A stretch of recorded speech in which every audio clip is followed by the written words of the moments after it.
L'œuf et la poule dans la cyberassurance. Pourquoi j'ai choisi d'intituler ainsi ce nouveau numéro de podcast? Tout d'abord, cela fait écho à un article paru fin septembre dans le Financial Times que je parcours dans la seconde partie de cet épisode. L'article s'intéressait justement à la cyberassurance, la présentant comme un enjeu majeur pour les entreprises, tout en s'étendant à l'inverse du faible niveau d'adoption à date. Cette incohérence perceptible résonne beaucoup avec une interrogation que j'ai depuis le début des insurtech dédiés à la cyber. Toutes ces startups ont en effet indiqué vouloir cibler les TPE-PME qui ont un taux d'adoption particulièrement faible.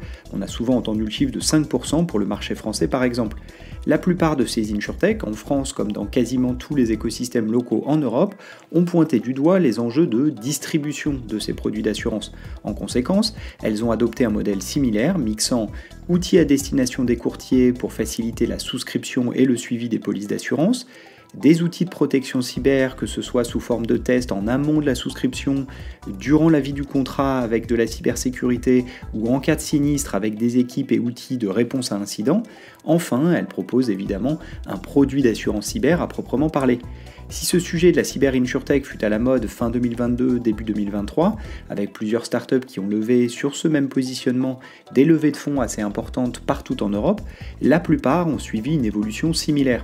À mesure que le temps passait, elles ont augmenté la capacité d'assurance disponible pour leurs clients, principalement en augmentant la taille des sociétés qu'elles pouvaient couvrir. En ce sens, je m'interroge sur la différenciation de ces acteurs dès lors qu'ils se mettent à cibler des marchés sur lesquels les acteurs traditionnels de l'assurance cyber sont déjà présents, les sociétés sont mieux équipées, en pourcentage du marché j'entends, et certains acteurs reconnus pour la qualité de leurs offres. Dans tous les cas, cette montée vers des entreprises plus larges me semble confirmer la difficulté à effectivement convaincre les TPE-PME de souscrire, confirmant au passage, il me semble, une hypothèse que je faisais, à savoir que le problème n'était pas tant la distribution elle-même, il ne suffit pas de faciliter la vente par les courtiers pour que les entreprises achètent, mais l'enjeu sur ce segment des TPE-PME est plutôt autour du produit. Pour faire simple, les exclusions et limites de remboursement en cas de sinistre me semblaient trop faibles en proportion du chiffre d'affaires pour convaincre de souscrire effectivement une police d'assurance. D'où la notion d'œuf et de la poule que j'évoquais.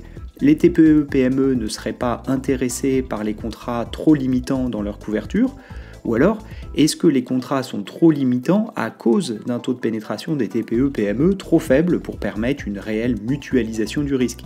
D'ailleurs, on voit parfois poindre l'idée de rendre l'assurance cyber obligatoire, justement pour faire jouer à plein la notion de mutualisation. Notre thèse sur la cyber, comme plus largement sur les nouveaux risques, dont le risque cyber est systématiquement dans le top 3 d'ailleurs, notre thèse est plutôt de partir de la donnée pour remonter vers le produit d'assurance. Ainsi, nous regardons plutôt les acteurs de la cybersécurité qui, ayant une connaissance fine de leurs clients, pourraient venir développer de l'assurance cyber ensuite, plutôt que des acteurs faisant le chemin inverse. En partant de l'hypothèse, vous l'aurez compris, que c'est la limitation des contrats actuels qui empêche une adoption importante sur le segment des petites entreprises. Je vous propose maintenant de parcourir un article de Lee Harris, publié fin septembre 2025 dans le Financial Times. Il s'intitule « Comment fonctionne l'assurance cyber et pourquoi toutes les entreprises n'en ont pas ?» Il démarre ainsi « De nombreuses grandes entreprises disposent d'une couverture contre les cyberattaques, mais la variété des exclusions dans certaines polices suscite des doutes quant aux indemnisations. Une série de cyberattaques visant des entreprises britanniques de premier plan a provoqué le chaos dans leurs opérations, entraînant des pertes de revenus se chiffrant en centaines de millions de livres sterling. Jaguar Land Rover est la dernière victime en date et le constructeur automobile devra assumer seul les conséquences financières faute d'assurance. Selon Kelly Butler, responsable cyber pour le Royaume-Uni chez le courtier Marsh, entre 60 et 70% des entreprises du FTSE 100 disposent d'une couverture contre les attaques. À l'échelle mondiale, environ 80% des grandes entreprises souscrivent une forme d'assurance cyber.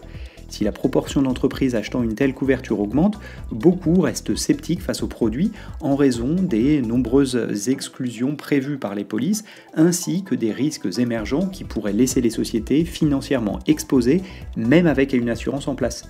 Alors que couvre une assurance cyber?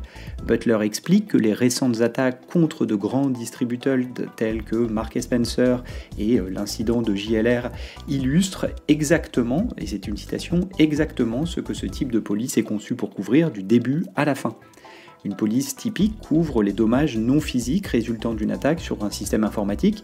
Cela peut inclure l'interruption d'activité, par exemple lorsqu'une panne IT oblige une entreprise à suspendre une chaîne d'assemblage ou à fermer des magasins, les frais de réponse à incidents, d'évaluation et de réparation des systèmes, le recours à des experts en relations publiques, des services de surveillance du crédit, voire l'intervention de négociateurs en cas de rançongiciel.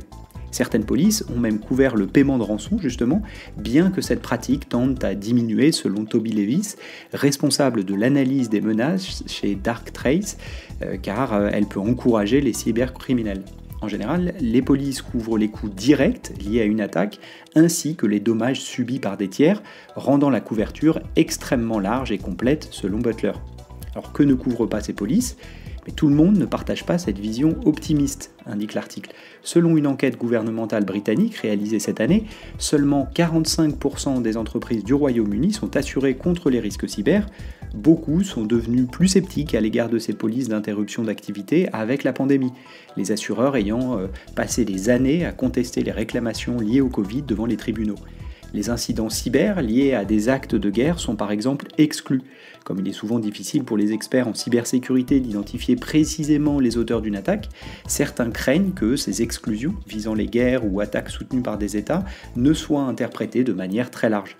Aaron Lemarquer, responsable des litiges en assurance chez Stewards, a déclaré lors d'un récent événement du Lloyd's à Londres qu'il existait, et c'est une citation, pas moins de 48 versions différentes de cette exclusion dite de guerre cyber. Devoir examiner au moins 48 versions d'une exclusion est un véritable défi pour les courtiers et les assurés qui cherchent une couverture la plus étendue possible, a-t-il expliqué. Certaines versions excluent même les pertes indirectement liées à la guerre, ce qui élargit considérablement la portée de l'exclusion. Les cyberattaques peuvent dépasser le cadre des fuites de données ou des rançongiciels pour causer des dommages physiques, comme la surchauffe de systèmes informatiques. Cependant, ces dommages matériels sont en général exclus des polices cyber. L'intelligence artificielle représente également une zone nouvelle d'incertitude pour les acheteurs de couverture. Certains estiment que les pertes liées à l'IA relèvent pleinement des polices existantes, tandis que d'autres prévoient qu'à mesure que ces pertes augmenteront, les assureurs chercheront à contester ces sinistres. Alors combien coûte une police cyber ? Les prix varient considérablement. Les grandes entreprises peuvent payer de plusieurs centaines de milliers à plusieurs millions de livres sterling par an pour des couvertures équivalentes à plusieurs fois ces montants. Selon les données de March, le prix moyen des polices cyber est en baisse depuis 8 trimestres consécutifs en raison de l'arrivée de nouveaux assureurs sur ce marché, stimulant ainsi la concurrence. Des contrôles de risque plus solides permettent de réduire les primes qui dépendent de nombreux facteurs, la taille de l'entreprise, son secteur d'activité, son niveau de numérisation et la robustesse de ses dispositifs de sécurité. Tout comme les assureurs automobiles récompensent les bons conducteurs, les assureurs cyber encouragent les entreprises à renforcer leur système de sécurité IT avant qu'une attaque ne se produise. Et pour aller plus loin, je vous propose de réécouter un précédent numéro du podcast dans lequel je retraçais l'histoire de la start-up américaine Corvus quelques jours après son rachat par un assureur historique. S'agissant d'une des précurseurs de la cyber insurtech et ayant servi de modèle à bon nombre de start-up européennes, il y avait beaucoup à retenir, en bien comme en moins bien, de son parcours, en gardant en tête la différence des marchés américains et européens. À bientôt!